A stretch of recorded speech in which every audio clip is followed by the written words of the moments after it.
निश्चित तौर पे जो मेवात के युवाओं की और मेवात के लोगों की, जो मेवात के बुद्धिजीवी लोग हैं, मेवात के समाज सेवी लोग हैं, उनकी तमन्ना है कि किसी भी कीमत पर हर विधानसभा के जो हमारी 3 विधानसभाएँ पड़ती हैं जिले की, उनके अंदर एक ज़रूरत है कि तीसरा विकल्प किस तरीके से पैदा हो। जो पुराने घरानाएँ जो राजनीति करते आ रहे हैं, जो इलाका मेवात के सामाजिक एतबार से और युवाओं का जो उत्पीड़न करते हुए आए हैं,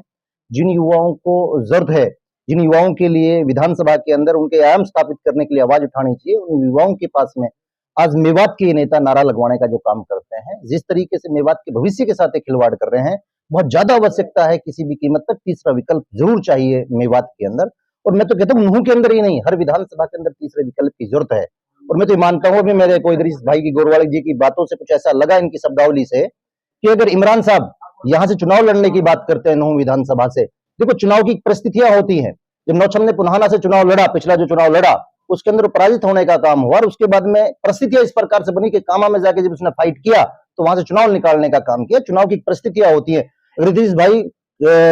इमरान भाई के लिए कुर्बानी देने की बात करते हैं तो निश्चित तौर पर मैं उस पाल से ताल्लुक रखता हूँ, दैरवाल गोल से दैरवाल गोरवाल पाल से ताल्लुक रखता हूँ कि मेरी 55,000 वोटें हैं, मैं भी इमरान भाई के लिए कुर्बानी देने के लिए तैयार हूँ। किसी भी कीमत पर हर संभव 24 घंटा जब इमरान भाई हमें आवाज देने का काम करेगा तो निश्चित तौर पर हम उस आवाज के ऊपर खरा उतरने का काम करेंगे। निष्ठा और ईमानदारी के साथ में अपने कार्य को निभाने का काम करेंगे। हम स्वाभिमानी लोग हैं,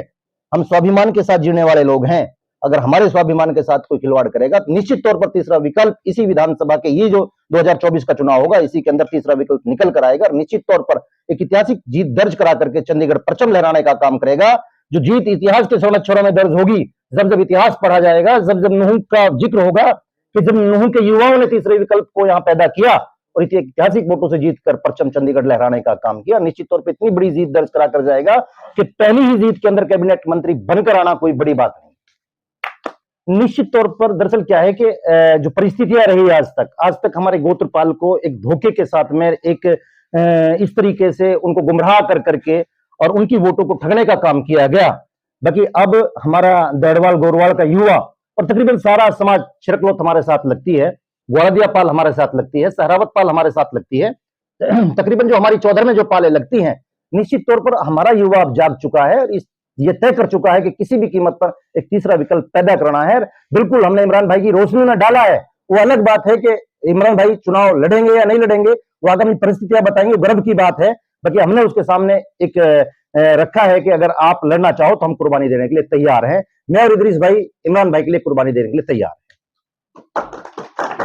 हैं। निश्चित तौर पर बिल्कुल मैं मेवात के युवाओं का धन्यवाद करना चाहूंगा और नुहू विधानसभा के लोगों का धन्यवाद करना चाहूंगा कि जो समय समय पर रोजाना तकरीबन मेरे पास में इस चीज का मैसेज आता रहता है कि आप विधानसभा की तैयारी करें, आप बिल्कुल मजबूती के साथ में चुनाव लड़ने की बात करें। बिल्कुल समय आने पर इस चीज का जवाब दिया जाएगा और निश्चित तौर पर तीसरा विकल्प पैदा होगा, चाहे मेरे रूप में हो, चाहे चौधरी इदरीस गोरवाल के रूप में हो, चाहे चौधरी इमरान के खान जी के रूप में हो, या हमारा कोई तीसरा साथी जो होगा। हम सर्वसम्मति के साथ में निष्ठा और ईमानदारी के साथ एक पटल पर बैठ करके और एक पटल पर बात होगी, निश्चित तौर पर उस पटल पर बैठ के फैसला लिया जाएगा कि हमारा एक साथी चुनाव लड़ेगा और निश्चित तौर पर वो जीत कर चंडीगढ़ जाने का काम करेगा। कहते हैं कि तीसरा चेहरा चाहिए, तीसरा चेहरा चाहिए। तीसरा चेहरे बनने के लिए बहुत लोग तैयार है और मैं भी उसमें तैयार हूँ, ठीक है जी। पर जो तीसरा चेहरा ढूंढ रहे हैं, एक बार नुहू मंडी में अनाज में एक ऐलान कर दो जी, तीसरा चेहरा आ जाओ और उसमें चॉइस कर लेना किसको मनाना है। फिर तीसरा चेहरा लोग कहते तो हैं बिरादरी का, हमारे नौजवान बुजुर्ग भी, भाई तीसरा चेहरा ले आओ, तीसरा चेहरा आओ आओ, पर आए किसके पीछे एक भी नजर नहीं आएगा सामने। फिर अगर हिम्मत दिखाओगे तो हम हर तरीके से तैयार है, तन से, मन से, धन से।